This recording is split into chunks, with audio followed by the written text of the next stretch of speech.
Hello guys, welcome back to my channel. Friends, ಇವತ್ತು morning ತುಂಬಾ ಬಿಸಿಲು ತುಂಬಾ ಚೆನ್ನಾಗಿ ಬರ್ತಿತ್ತು. ಮನೆಗೆ ಎಲ್ಲ ಬೆಳಕಿನ ಕಿರಣಗಳೆಲ್ಲ ಬಿಸಿಲೋದು ತುಂಬಾ ಚೆನ್ನಾಗಿ ಬರ್ತಿತ್ತು. ನೋಡಿ ತುಂಬ ಖುಷಿ ಆಯಿತು. ತುಂಬ ದಿವಸ ಆದಮೇಲೆ ಈ ಥರ ಬರ್ತಿದೆ ಕಿರಣಗಳೆಲ್ಲ ಮನೆಗೆ. ಇಷ್ಟು ದಿವಸ ಚಳಿಗಾಲ ಇದ್ದಾಗೆಲ್ಲ ಫುಲ್ಲು ಚಳಿ ಬಾಗಿಲು ಹಚ್ಚಿದಂಗೆ ಇರಬೇಕು ಅನಿಸ್ತಿತ್ತು. ಸೊ ನನ್ನ ಮಗನೂ ಎದ್ದಿದ್ದ, ಅವನಿಗೆ ಬಾಲರಾಮ್ ಬರ್ತಿತ್ತು ಚಿಂಟು ಟಿ ವಿಲಿ ಹಾಕ್ಕೊಟ್ಟಿದ್ದೆ. ಇಲ್ಲಾಂದರೆ ತಿಂಡಿ ಮಾಡೋದಕ್ಕೆ ಬಿಡಲ್ಲ ಅಂದ್ಬಿಟ್ಟು ಅನ್ನಕ್ಕೆ ಇಟ್ಬಿಟ್ಟು ಚಿತ್ರಾನ್ನ ಮಾಡೋಣ ಅಂದ್ಬಿಟ್ಟು ಕೇಳಿಕಾಯಿ ಚಿತ್ರಾನ್ನ ಮಾಡ್ತಿದ್ದೀನಿ. ಒಂದು ಕೇಳಿಕಾಯಿ, ಒಂದು ನಿಂಬೆಹಣ್ಣು, ತುಂಬ ನಿಂಬೆಹಣ್ಣೆಲ್ಲ ಹಾಳಾಗ್ತಿತ್ತು ಅಂದ್ಬಿಟ್ಟು ನಿಂಬೆಹಣ್ಣು ಆ್ಯಡ್ ಮಾಡೋಣ ಅಂತ. ಚೆನ್ನಾಗಿರುತ್ತೆ ಟೇಸ್ಟು.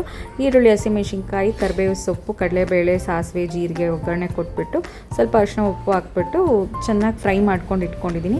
ಲಾಸ್ಟಿಗೆ ಗ್ಯಾಸಿಂದ ಇಳಿಸಿದ್ಮೇಲೆ ನಾನು ಚೆನ್ನಾಗಿ ಅದು ರಬ್ ಮಾಡ್ಕೊಬೇಕು. ಕೇಳಿಕಾಯಿ ಮತ್ತು ನಿಂಬೆಹಣ್ಣು ಎಲ್ಲ ರಬ್ ಮಾಡಿಕೊಂಡು ಅದಾದಮೇಲೆ ರಸ ತುಂಬ ಚೆನ್ನಾಗಿ ಬರುತ್ತೆ. ತೊಳೆದ್ಬಿಟ್ಟು ಒಂದು ಟೈಮ್ ಆಮೇಲೆ ಕಟ್ ಮಾಡಿ ರಸ ಹಿಂಡಿ ಅದಾದಮೇಲೆ ನೀಟಾಗಿ ಮಿಕ್ಸ್ ಮಾಡಿದ್ದೀನಿ. ಕಡಲೆ ಬೀಜ ಯಾವತ್ತೂ ಸಪ್ರೇಟಾಗಿ ಹುರಿದಿಟ್ಕೋಬೇಕು. ಚಿತ್ರಾನ್ನಕ್ಕಾಗಲಿ ಪುಳಿಯೋಗರೆಗಾಗಲಿ ಅದು ಸಕ್ಕತ್ತಾಗಿರುತ್ತೆ. ಲಾಸ್ಟಿಗೆ ಅದು ಕಲಿಸ್ಬೇಕಾದ್ರೆ ಹಾಕಬೇಕು. ಟೇಸ್ಟ್ ತುಂಬ ಚೆನ್ನಾಗಿ ಬರುತ್ತೆ. ಯಾವತ್ತಿದ್ರೂ ಕರ್ಮ್ ಅಂತಲೂ ಕ್ರಂಚಿಯಾಗಿರುತ್ತೆ. ಕರ್ಬೇವಿನ ಸೊಪ್ಪು, ಕೊತ್ತಂಬರಿ ಸೊಪ್ಪು ಎಲ್ಲ ಹಾಕಿದ್ರೆ ಚಿತ್ರಾನ್ನಕ್ಕೆ ತುಂಬಾ ಚೆನ್ನಾಗಿರುತ್ತೆ. ಕಾಯಿ ತುರಿ ನಾನು ಹಾಕಿಲ್ಲ, ಯಾಕೆಂದರೆ ಬೇಗ ಅಳಿಸೋಗ್ಬಿಡುತ್ತೆ.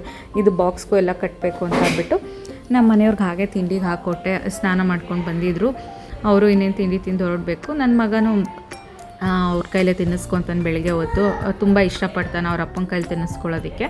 ಸರಿ ಅಂದ್ಬಿಟ್ಟು ಅವ್ರು ತಿನ್ನಲಿ ಅಂದ್ಬಿಟ್ಟು ತಿನ್ನಿಸ್ತಾ ಇದ್ದಾರೆ. ನನ್ನ ಮಗ ಅಂತೂ ಈ ಬೇಸಿಗೆಗೆ ಬಟ್ಟೆನೇ ಹಾಕ್ಕೊಳ್ಳಲ್ಲ ಅಂತ ಅಂತಾನೆ. ಅಷ್ಟು ಸೆಕೆ ನಾನು ಹಂಗೆ ಇರಬೇಕು ಅಂತಿರ್ತಾನೆ ಯಾವಾಗ್ಲೂ. ಸರಿ ಇನ್ನೇನು ಮಾಡೋದು, ಮಗು ಅಲ್ವಾ, ಬಿಸಿಲು ಬೇರೆ ಅಂತ ಅಂದ್ಬಿಟ್ಟು ನಾನು ಅಷ್ಟು ಫೋರ್ಸ್ ಮಾಡೋಕ್ಕೆ ಹೋಗೋದಿಲ್ಲ. ಸೊ ನೆಕ್ಸ್ಟು ನಾನು ಜಲ್ದಿ ಹಿಡಿತಾ ಇರೋದು ರಾಗಿ ಹಿಟ್ಟು ಓಡಿಸ್ಕೊಂಬಂದಿದ್ರು. ಸಪ್ರೇಟ್ ಬಾಕ್ಸ್ ಇರಲಿಲ್ಲ ಹಾಕೋಕ್ಕೆ ಅಂದ್ಬಿಟ್ಟು ಎಷ್ಟು ಬೇಕೋ ಅಷ್ಟು ಮಾಡಿಕೊಂಡು ಇದು ಮಾಡ್ತಿದ್ದೀನಿ. ನಾನು ಸೊಪ್ಪು ಸಾರು ಮತ್ತು ಮುದ್ದೆ, ಅನ್ನ, ರೈಸು ಎಲ್ಲ ಮಾಡಿದ್ದೆ. ಹಾಗೆ ದೋಸೆಗೂ ನೆನೆ ಇಟ್ಟಿದ್ದೆ. ಮಜ್ಜಿಗೆನೂ ಕೂಡ ಎಲ್ಲ ಮಾಡಿದ್ದೀನಿ. ಸೊ ಸೌತೆಕಾಯಿ ಎಲ್ಲ ಮಧ್ಯಾಹ್ನದ ಊಟಕ್ಕೆ ರೆಡಿ ಮಾಡಿದ್ದೀನಿ. ಯಾಕೆ ಅಂದರೆ ನಮ್ಮ ಅಪ್ಪ ಅಮ್ಮ ಬರ್ತಿದ್ರು, ಅದಕ್ಕೇ ಎಲ್ಲ ರೆಡಿ ಮಾಡಿ ಇಟ್ಟಿದ್ದೆ ಬೇಗನೆ. ಎಲ್ಲ ಬಂದ ತಕ್ಷಣ ಊಟಕ್ಕೆ ಹಾಕ್ಕೊಳ್ಳೋಣ, ಊಟದ ಟೈಮಿಗೆ ಬರ್ತಾರೆ ಅಂತ ಅಂದ್ಬಿಟ್ಟು. ಸೊ ಅವ್ರು ಬಂದಿದ್ರು ಇವಾಗ. ಹಾಗಾಗಿ ಮುದ್ದೆ ಮಾಡೋದಕ್ಕೆಲ್ಲ ಇಟ್ಟಿದ್ದೀನಿ.